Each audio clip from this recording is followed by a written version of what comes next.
setiap subuh, maka setiap tulang-tulang sendi kamu ini mesti ada sedekah.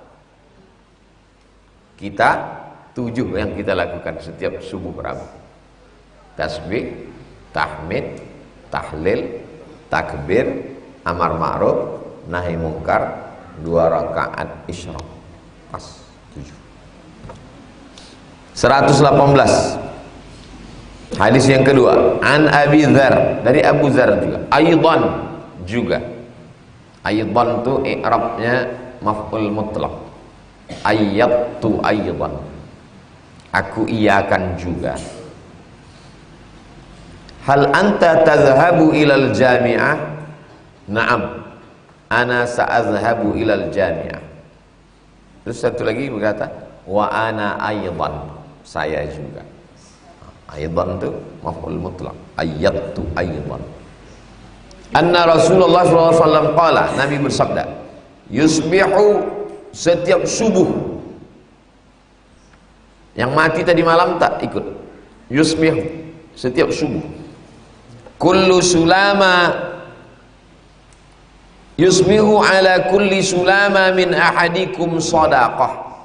Setiap subuh, maka setiap tulang-tulang sendi kamu ini mesti ada sedekah. Tulang sendi, tulang sendi, tulang sendi, tulang sendi, tulang sendi. Setiap subuh tulang sendi kita ini mesti ada sedekah. Fa kullu tasbihatin sedekah. Subhanallah, subhanallah, subhanallah, subhanallah, subhanallah. Wa kullu tahmidatin sadaqah. Alhamdulillah, alhamdulillah, alhamdulillah, alhamdulillah. Wa kullu tahlilatin sadaqah. La ilaha illallah, la ilaha illallah. 100 tadi. Buat 100 supaya terbiasa bertahlil 100. Sekarang orang saya tengok tahlil 15 20 berhenti. La ilaha illallah, la ilaha illallah. Tahlil itu paling sedikit 100. Jadi kalau antum petik tasbih itu slow, macam tadi tak terlalu kencang, itu satu putaran tuh 2 menit, 3 menit. Jadi kalau 1000 di ujung tuh ada 10 biji. 100, 200, 300, 400, 500, 600, 700, 800, 900, 1000. Berarti kalau antum putar la ilaha illallah, la ilaha illallah, satu putaran tuh 3 menit. Berarti kalau 10 putaran 30 menit. 30 menit sebelum subuh berzikir tahlil 1000. Kalau orang Aceh ratib 1000. Tahlil 1000. Biasakan bertahlil 1000 supaya 100 itu tak terasa banyak. Kali kalau biasa tahlil 10, 100 semak tak berhenti-berhenti Ustaz ini. Biasakan tahlil 1000. Afdalu dzikri la ilaha illallah. Kita subuh udah keluar sedekah. Subhanallah, udah keluar sedekah. Sedekah tulang sendi. Wa kullu takbiratin sadaqah. Allahu akbar, Allahu akbar, Allahu akbar, Allahu akbar. Wa amrun bil ma'ruf sadaqah. Ngajak orang baik. Ayo salat subuh. Ayo sedekah.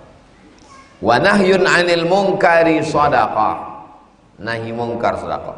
Jangan kau pacaran, jangan kau LGBT, jangan kau berzina, jangan kau mabuk, jangan pakai ganja, jangan kau sakau. Jadi kalau orang Islam paham tentang konsep ini, kau kan kuliah di UIN, kan kuliah di UIR. Kita ini kan orang bumi lancang kuning, janganlah pacaran. Usah urus-urus. Jangan urus-urus saya, jangan intervensi saya. Dia tak paham konsep Islam. Padahal kawan itu sedang bersedekah. Sedekah tidak hanya dengan duit. Amar ma'ruf sedekah, nahi mungkar sedekah. Tasbih, tahmid, tahlil, takbir, amar ma'ruf, nahi mungkar. Tasbih, tahmid, tahlil, takbir, ma'ruf, mungkar. 6 sedekah. Wa yujzi'u min dzalika. Nah, ini tak sanggup melakukan yang 7 ini, wa yujzi'u min zalika, keenam-enam yang tadi itu sama nilainya kalau melakukan ini. Apa dia? Raka'atani, 2 rakaat, yarka'uhuma minad duha, 2 rakaat salat duha. Kita 7 yang kita lakukan setiap subuh Rabu. Tasbih, tahmid, tahlil, takbir, amar ma'ruf, nahi mungkar, 2 rakaat isyraq. Pas 7. Setiap Rabu. Rabu 1, Rabu 2, Rabu 3, Rabu 4. Rabu 5 Pak Ustaz kita buat juga lah. Kalau kita buat juga Rabu 5, kapan kau membuat sendiri? Buatlah di masjid surau dekat rumah masing-masing. Rawahu Muslimun. Hadis ini ada dalam Sahih Muslim. Saya tidak mau melakukan sholat duha tiap hari karena tidak pernah dilakukan Nabi. Tidak semuanya mesti dilakukan Nabi dalam bentuk fi'li. Ini jelas-jelas dikatakan yusbihu, setiap subuh. Jadi setiap subuh tasbih, tahmid, tahlil, takbir, amar ma'ruf, nahi mungkar. Keenamnya ini kata Nabi yujzi, selevel kau lakukan. Kita tidak mau pilih-pilih, 7-7-nya kita lakukan. Nanti posting 7 amalan tiap subuh, di share jadi code. Saya Pak Ustaz kalau dibuat code ini hilang Pak Ustaz, update tertimpa, jadi saya buat baju kaos. Bagus. 7 amalan.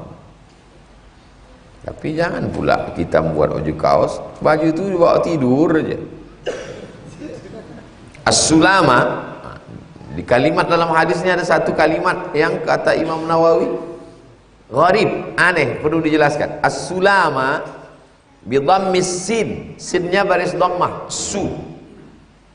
Al-muhmalah, sinnya tak ada titik, bukan mu'jamah. Kalau mu'jamah shin, syulam. Ini bukan shin, tapi muhmalah, sin, sulam. Wa takhfifil lam, lamnya tidak tasdid. Kalau sulam, tangga artinya. Sulam. Ini tidak pakai tasdid, takhfif namanya. Sulam. Wa fathil mim, mimnya baris atas. Sulama, artinya al-mafsil, tulang-tulang sendi. Tulang sendi ini mesti ada sedekah, mengangkatkan barang orang, menolong orang. Tulang sendi. Apa makna tulang sendi? Tulang sendi mesti ada sedekahnya. Sekarang sudah jam 6:10, ada orang di Rimbo Panjang nih yang tulang sendinya belum bersedekah, sudah jam 6:10. Ada. Belum bersedekah tulang sendi. Bangkit dari tempat tidur, alhamdulillahilladzi ahyana ba'da ma amatana, sudah bersedekah. Jagakan anak istri, bangun salat, sudah bersedekah. Jadi apa maknanya? Beraktivitas. Bangun pagi subuh beraktivitas. Jangan sampai tak ada sedekah tulang sendi. Semakin banyak gerak tulang sendi, makin banyak sedekah. Likulli harakah barakah. Setiap ada gerak, di situ ada berkah. Jadi umat Islam tak boleh diam. Tapi saya sudah tua Pak Ustaz, tak sanggup lagi aktif. Menulis kan bisa.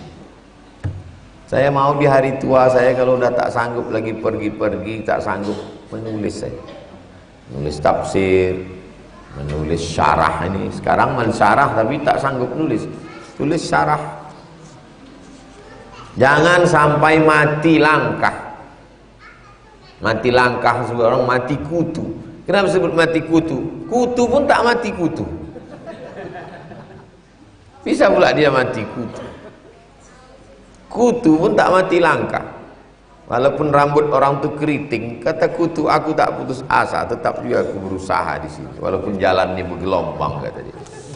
Kutu pun tak mati kutu. Bisa pula kita mati kutu.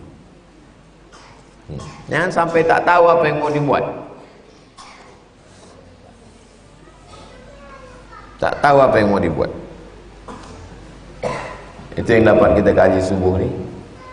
Nanti jam 6.15, 6.30 kita jawab pertanyaan-pertanyaan.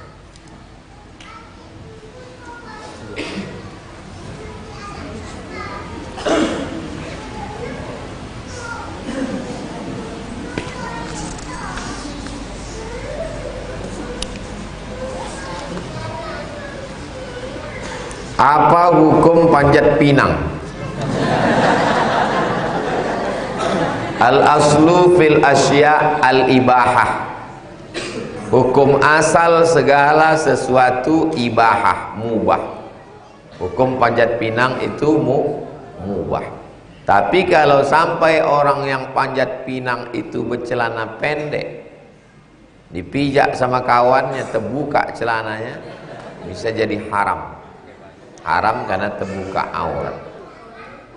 Kalau orang yang ikut itu mengumpulkan duit, semua peserta kumpulkan duit 10.000, yang mendaftar 100 orang, maka terkumpul duit 1 juta, digantungkan duit 1 juta itu di atas, yang mendapat adalah grup 5 orang dapat, maka judi.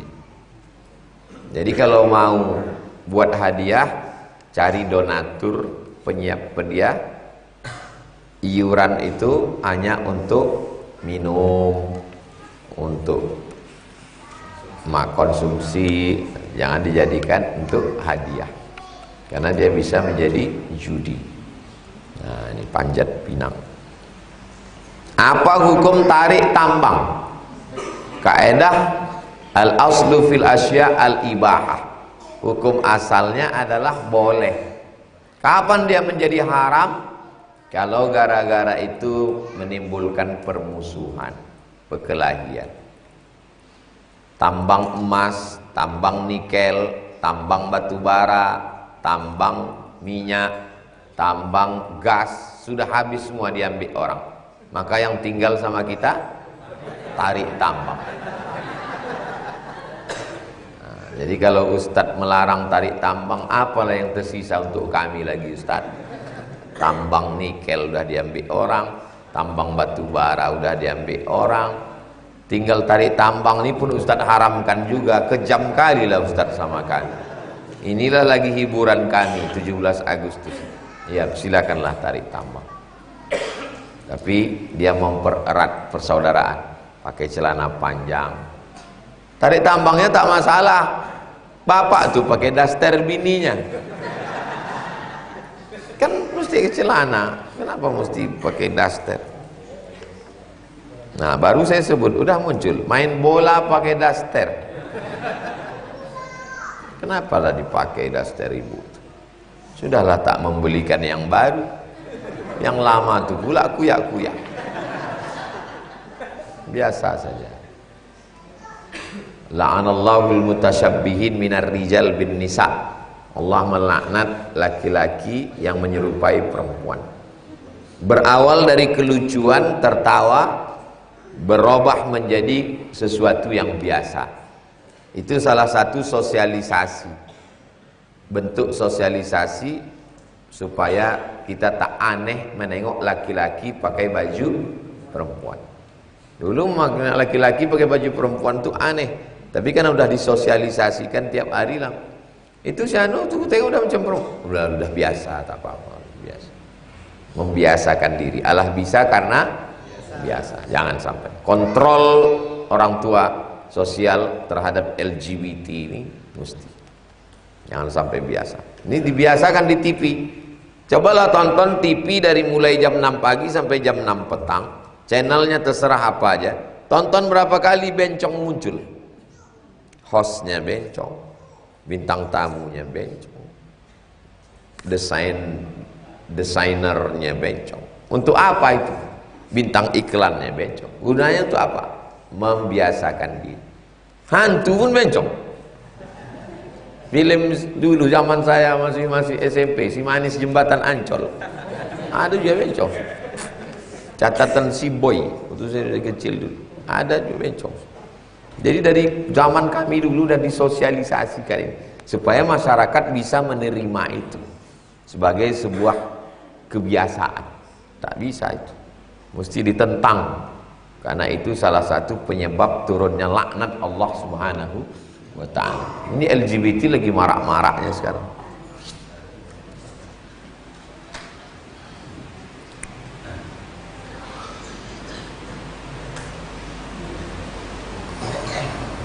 Apakah ketika kita main sosial media, kita melihat postingan yang kurang baik dan kita abaikan, apakah kita mendapat, apakah dosa skip, apakah perlu kita menunjukkan penolakan? Saya semua yang terkait dengan medsos, kalau hoax terkait dengan diri saya jelaskan. Hoax, buat gambarnya, screenshot, tulis itu hoax. Kalau terkait tentang perbuatan yang melanggar, umum saja, umum. Macam saya menjelaskan ini, umum saja. Karena kalau satu postingan orang saya screenshot lalu saya naikkan ke laman web, itu mengiklankan gratis untuk dia. Jadi bahas secara umum saja. Setiap masalah, dulu tentang perempuan berfoto menjulurkan lidah, selalu saya bahas itu. Segala fenomena itu dibahas. Perempuan selfie sendirian dibahas. Tapi tidak secara khusus, secara am, secara umum, supaya semua orang sadar. Itu amar ma'ruf nahi mungkar di medsos. Antum sanggup buat video pendek, tapi yang sebut jangan itu nyari kelahi. Orang tidak ingat pesannya, yang diingat orang personnya. Kita ini mau person atau pesan? Pesan, bukan person. Buat video pendek. Lalu kemudian kalau tak sanggup, antum takut kena serang, ambil video ulama. Ambil video ulama, video Ustadz Adi Hidayat, video Buya Yahya. Ambil, posting yang sesuai. Saya menemukan banyak sekali video-video saya tausiah yang dipotong oleh jamaah yang positif-positif, yang saya sendiri pun tak ingat kapan saya mencakapkannya. Jadi pas saya tonton, bagus sekali. Artinya dia mendengarkan itu dari awal sampai akhir. Didengarkannya dari awal, di menit berapa dia memotong itu. Itu kan dia mendengarkannya serius. Dengarkannya harus dipotong ya menit segini. Saya tengok apanya, foto. Dia bisa menemukan itu kan artinya dia nonton dari awal sampai akhir. Keseriusan dia. Jadi antum kalau sanggup terkait dengan segala hal, masalah jilbab, masalah rokok, masalah LGBT, masalah pergaulan. Saya alhamdulillah diterima di Bank Riau Kepri Syariah. Saya minta diyakinkan oleh Ustadz kalau bekerja di bank syariah ini tidak riba dan gajinya itu halal. Seperti yang saya tahu, Dewan Pengawas Syariah BRK ini Ustadz Zulhendri Rais. Saya juga sudah melihat video UAS kalau kerja di bank syariah itu boleh. Saya ingin mewujudkan ekonomi Islam sehingga umat Islam selamat dari riba. Kalau tidak, kita umat Islam bekerja di bank syariah tidak akan terwujud ekonomi Islam. Mohon motivasinya Ustadz, kalau langkah yang saya ambil bekerja di bank syariah ini sudah langkah yang benar. Jadi waktu saya diundang ke BRK, Bank Riau Kepri Syariah, kebetulan waktu itu Lama prosesnya, sekarang sudah syariah. Ustadz, kami mau resign, kata mereka. Waktu itu belum berubah. Saya bilang, kalau kalian resign dari sini, siapa yang menggantikan kalian? Kalian di sini aja dulu, sementara ini berubah jadi syariah. Saya tanya-tanya, apa yang belum selesai ini? Masih ada beberapa lagi terhambat di OJK. Kebetulan Pak OJK itu ada situ. Terus dosa kami Pak Ustadz, dosa kalian Pak OJK nih nanggung, kata saya. Tapi hubungan kami tetap baik, bukan sindir mau kelahi. Hubungan saya dengan Pak OJK tetap baik. Alhamdulillah berubah jadi syariah. Jadi banyak beberapa kawan, dia menganggap ini dosa, dia mau keluar dari situ. Ada yang PNS, ada yang TNI Polri. Saya mau keluar dari sini Pak Ustadz. Terus kalau kau keluar dari sini, datang malaikat menggantikan kau? Enggak Pak Ustadz, saya menggantikan lebih setan dari saya lagi Pak Ustadz. Jadi kalau umat Islam keluar dari sini, keluar dari pengacara, keluar dari dokter, keluar dari pengusaha, keluar dari TNI, keluar dari Polri, siapa yang akan duduk di situ? Jadi tetap di situ berjuang sesuai kemampuan. Tapi banyak kali duit haramnya Pak Ustadz. Tak tahu kau mau membuang duit haram nih, mari ku ajarkan. Banyak kali duit haramnya Pak Ustadz. Duit haram itu jangan dibawa pulang ke rumah. Ambil gaji kau saja. Yang kira-kira haram ini, masa kami pergi ke Jakarta seminggu Pak Ustadz, tanda tangannya 7 hari, cuman 2 hari pulang. Kau hitung 2 hari itu berapa? 2 hari itu 2 juta Pak Ustadz. Yang dikasihnya berapa? 7. Yang 5 itu jangan kau ambil. Kemana kami serahkan? Serahkan untuk masalih ammah, kepentingan umum. Jangan diambil. Tak tahan saya Pak Ustadz. Itulah jihadnya. Itulah jihadnya. Jadi jihad itu sesuai di bidang kita masing-masing. Tetap di situ bertahan.